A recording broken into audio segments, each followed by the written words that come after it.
सूरज ढल रहा था और शाम होने वाली थी और इसी शाम में लोनावाला का मौसम बहुत सुहाना लग रहा था। ढलता हुआ सूरज और रिमझिम बारिश किसी के भी मन में प्रेम की भावना जागृत कर दे और ऐसा ही पायल के साथ हो रहा था। वो अपने पति के साथ अपने हनीमून के लिए लोनावाला आई हुई थी। लोनावाला में किसी होटल में रहने के बजाय उन्होंने एक विला बुक किया था। पुराने ज़माने का ये विला पहाड़ों के बीच बना हुआ था और पीछे पहाड़ों से घिरा हुआ झरना उस विला को और भी ज़्यादा खूबसूरत बना रहे थे। मनन, आई एम सो हैप्पी। मैंने तो कभी नहीं सोचा था कि अपना हनीमून टाइम इतने फैंटास्टिक प्लेस पर स्पेंड करूंगी। Love you so much. तुम्हें ये जगह पसंद आई, मेरे लिए इतना ही बहुत है। वरना मुझे डर लग रहा था कि तुम ये ना सोचो कि होटल को छोड़कर एक पुराने घर में रहने के लिए आ गए।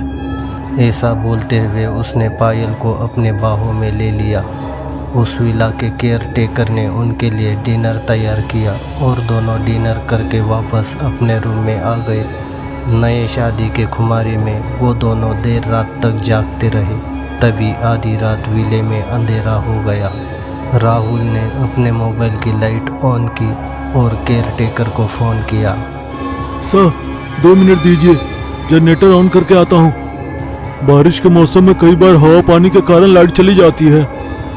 केयर टेकर जब तक लाइट्स ऑन करता, अंधेरे कमरे में सिर्फ मोबाइल की रोशनी थी।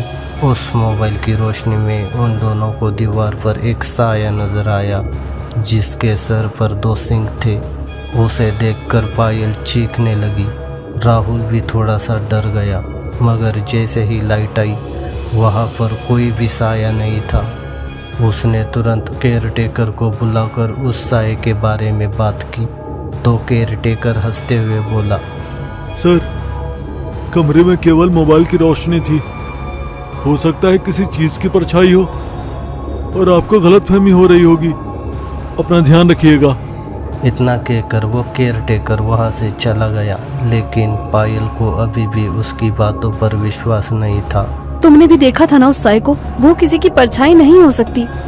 यार, तुम कुछ ज्यादा ही टेंशन ले रही हो। अभी सो जाओ, सुबह इस बारे में बात करेंगे। इतना कहकर राहुल सो गया, पर पायल को ये सोचकर रात भर नींद नहीं आई।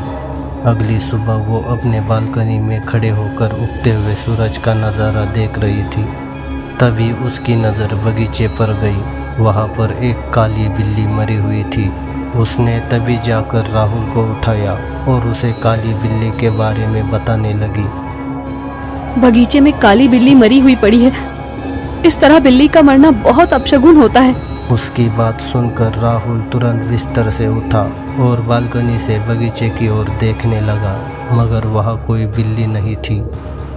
तुम्हें गलतफहमी हुई होगी। देखो, वहाँ पर कुछ भी नहीं है। मैं सच कह रही हूँ, मेरा विश्वास करो, मैंने अपनी आंखों से देखी थी। वो केयर टेकर, उस केयर टेकर से पूछो, उसने बिल्ली की लाश को हटाया होगा। पायल के मन के शांति के लिए राहुल ने तुरंत केयर टेकर को बुलाया। भैया, कल रात कोई बिल्ली बगीचे में मर गई थी क्या, जिसे आपने अभी हटवाया हो? बिल्ली? कौन सी बिल्ली की बात कर रहे हैं सर जी आप? मैं तो अभी उठा हूँ और आप लोगों के लिए चाय बना रहा था। मैंने बगीचे में कुछ भी नहीं देखा। क्यों झूठ बोल रहे हो? मैंने अपनी आंखों से देखा था। बगीचे में झूले के पास एक बिल्ली मरी हुई पड़ी थी। मैडम जी, आपको कोई गलतफहमी हुई होगी। यदि कोई जानवर मरा भी होता तो इतनी सुबह कोई आकर उसे नहीं हटा सकता। और आपने तो खुद देखा है कि मैं किचन में था, फिर इस बंगले में हम तीनों के अलावा कोई नहीं है, तो उस बिल्ली को किसने हटाया? इतना कहकर केयर टेकर वहाँ से चला गया, मगर पायल अभी भी राहुल को समझाने की कोशिश कर रही थी। केयर टेकर ने दरवाजे के पास से पलट कर देखा। उसके चेहरे पर एक हल्की सी हंसी थी और उसकी आंखों का रंग बदल कर लाल हो गया। राहुल पायल को समझाकर वॉशरूम में चला गया। पायल कमरे में अकेली थी। उसकी नज़र अभी भी उस बगीचे के पास थी जहाँ पर उसने बिल्ली को देखा था। वो झूला अपने आप हिलने लगा था। ऐसा लग रहा था कि कोई उस झूले पर बैठा हो। तभी बगीचे में पड़ी हुई बॉल गोल चक्कर मारने लगी। ये देखकर पायल की आवाज़ गले में ही दब गई। केयरटेकर उनके लिए चाय लेकर आ चुका था और राहुल भी वॉशरूम से बाहर आ चुका था। पायल अभी भी उस बॉल को घूमते हुए देख रही थी। जैसे ही राहुल ने आकर उसके कंधे पर हाथ रखा, वो डर से चीखने लगी। अरे क्या हुआ? इतनी डरी हुई क्यों हो?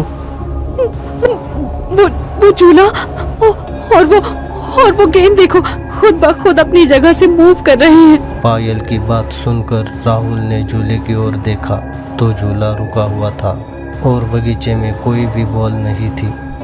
वहां पर कुछ भी नहीं है। कितनी बार कहा है कि YouTube पर हॉरर कंटेंट मत देखा करो, मगर तुम्हें तो वही सब कुछ अच्छा लगता है। चलो जल्दी आओ, चाय ठंडी हो रही है, हमें घूमने भी जाना है। इतना कहकर राहुल ने पायल का हाथ पकड़कर कमरे में ले जाने लगा, लेकिन पायल अभी भी उस बगीचे में लगे झूले को देख रही थी। झूला वापस हिलने लगा और एक बॉल बगीचे में इधर उधर मंडरा रही थी। दोनों नाश्ता कर कर बाहर घूमने के लिए चले गए। सारा दिन बाहर घूमने के बाद वो दोनों शाम को विला में वापस आए तो उनका कमरा पूरी तरह से बिखरा हुआ था। बेड की चादर जमीन पर थी और सूटकेस पूरा बाहर फैला हुआ था। बेड के पास खून बिखरा हुआ था। दोनों उस नज़ारे को देखकर हैरान थे। वो केयरटेकर को आवाज़ लगाने लगे, मगर केयरटेकर का कोई जवाब नहीं मिलता। राहुल उसे दौड़ते हुए उस घर में ढूंढ रहा था, मगर पूरे घर में केयरटेकर कहीं भी नहीं मिला। तभी पायल जोर से चीखी। उसकी चीख सुनकर राहुल तुरंत अपने कमरे में आ पहुंचा। पायल ने डरते हुए झूले की तरफ इशारा किया। जब राहुल ने उस तरफ देखा, वहाँ केयरटेकर की बॉडी बहुत बुरी अवस्था में पड़ी हुई थी। उसके शरीर पर कई कट के निशान थे और हर जगह से खून बह रहा था। ये सब क्या हो रहा है? हमें तुरंत पुलिस को इन्फॉर्म करना चाहिए। प्लीज, हमें ये सब कुछ पुलिस के लफड़े में नहीं पड़ना है। अपना सामान पैक करते हैं और तुरंत निकल जाते हैं। कैसी बातें कर रही हो? उस बंदे ने कल पूरा दिन हमारी सेवा की है और आज वो मरा पड़ा है। हमें कम से कम पुलिस को तो बताना पड़ेगा। किसी चोर का काम होगा जो किसी कीमती सामान की तलाश में यहाँ पर आया होगा। उसने हमारा पूरा कमरा भी फैला दिया और जब उसे कुछ नहीं मिला तो उसने उस बेचारे की हत्या कर दी। इतना कहते हुए राहुल झूले की तरफ देखते हुए पुलिस को कॉल करने लगा, लेकिन अचानक उसके आंखों के सामने अंधेरा छा गया। उसे अपनी आंखों पर विश्वास ही नहीं हो रहा था। कुछ देर पहले जहां उस केयरटेकर की लाश थी, अब वहां कुछ भी नहीं था। ये कैसे हो सकता है? निधि, तुमने देखा था ना, कुछ देर पहले वहां पर उसकी लाश थी। वो लाश कहाँ चली गई? मुझे कुछ गड़बड़ लग रही है। कल ऐसे ही उस बिल्ली की लाश भी गायब हो गई थी। हमें यहाँ से तुरंत निकलना होगा। इतना कहते हुए वो राहुल का हाथ पकड़ के सीढ़ियाँ उतरने लगी, मगर सीढ़ियाँ अपने आप चलती हुई वापस ऊपर जा रही थी। दोनों काफ़ी ज़्यादा डरने लगे। तभी उस केयरटेकर की लाश वहाँ उनके आसपास घूमने लगी। पायल डरते हुए राहुल से चिपक गई। कौन हो तुम? हमें यहाँ से जाने दो। क्या बिगाड़ा है हमने तुम्हारा? मैं इस घर का केयरटेकर था। बिगाड़ा तो मैंने भी किसी का कुछ नहीं था, मगर हनीमून पर आए हुए कपल ने मेरी हत्या करके मुझे यहाँ पर झूले के पास दफना दिया। तब से मेरी आत्मा यहीं पर भटक रही है और हर हनीमून पर आने वालों से अपना बदला लेती है। आज तुम्हारी बारी है। इतना कहते हुए केयरटेकर ने एक झटके में पायल और राहुल का सर धड़ से अलग कर दिया और उन दोनों को वही झूले के पास दफना दिया। अब वो हनीमून विला फिर से तैयार था, किसी नए कपल के इंतज़ार में।